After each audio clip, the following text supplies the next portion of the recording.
Halperin previously had been employed in the National Security Council as the senior assistant to Henry Kissinger. Halperin, in fact, was the man who personally prepared the Pentagon Papers for the government before they were illegally transmitted to the press. Later, he spent 5 months working with Leonard Boudin and other members of the National Lawyers Guild as a special consultant in the defense of Ellsberg and Rousseau. Mr. Halperin has become another prominent spokesman for the point of view that there is no threat of communism, that we can best combat the secret operations of the KGB by ourselves doing everything in the open, and that there is no need for us to be concerned over Marxist-Leninist movements in any country.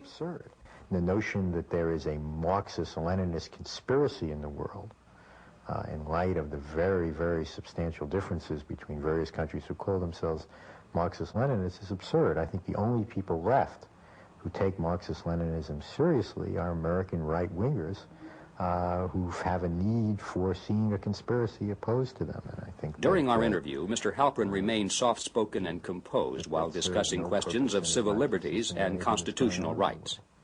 But when we asked him about the Communist Party connections of his associate Leonard Boudin, this was his reply. That's absolute nonsense, and you know that's absolute nonsense. Mr. Boudin can speak for himself about his past affiliations, but I think that's, first of all, totally irrelevant to the question of the defense of Daniel Ellsberg, and also absolute nonsense. Leonard Boudin has been a member of the National Lawyers Guild probably for the last 30 to 35 years. He's been... Mr. John Reese is editor and publisher of Information Digest, an internationally recognized bi-weekly report specializing in matters of Soviet covert operations against the United States and the free world.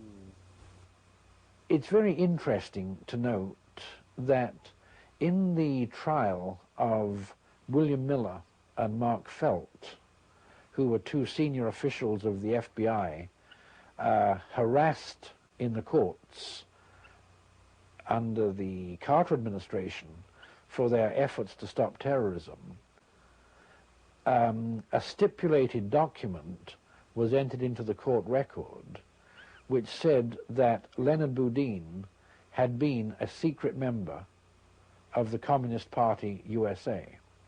Now, I think this is important, Mr. Griffin, that it was a stipulated document, and that in legal terms, I understand, is one that was agreed by both the attorneys for the defense and for the prosecution.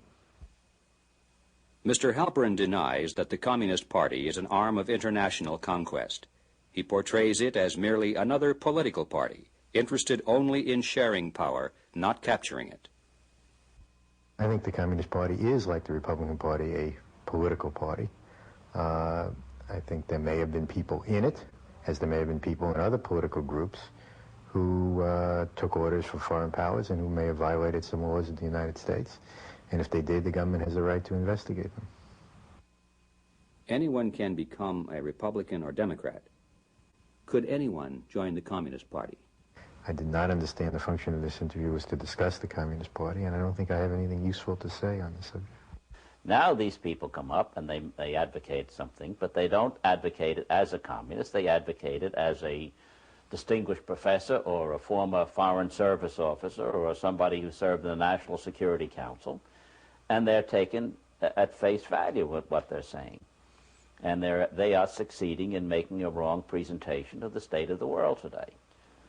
And I say give them all the liberty in the world, but identify them so that when they do talk, we know who they are, and that it's the voice of Moscow speaking and not the voice of our American academe. In January of 1977, Morton Halperin became chairman of a new organization called the Campaign for Political Rights. It was launched at a 3-day meeting held in Chicago, sponsored by the National Lawyers Guild. When we asked Mr. Halperin about the role played by the National Lawyers Guild, again he became upset by the question. I think when you attempt by asking questions about was the Campaign for Political Rights started by the Lawyers Guild, which will then be followed by a question of did I know that the Lawyers Guild was named by the California Un-American Activities Committee as a communist front, that the only conceivable purpose of such questions is to attempt to smear organizations and to discredit their work by tenuous and illegitimate connections which are absolutely irrelevant to what they're doing and can serve no other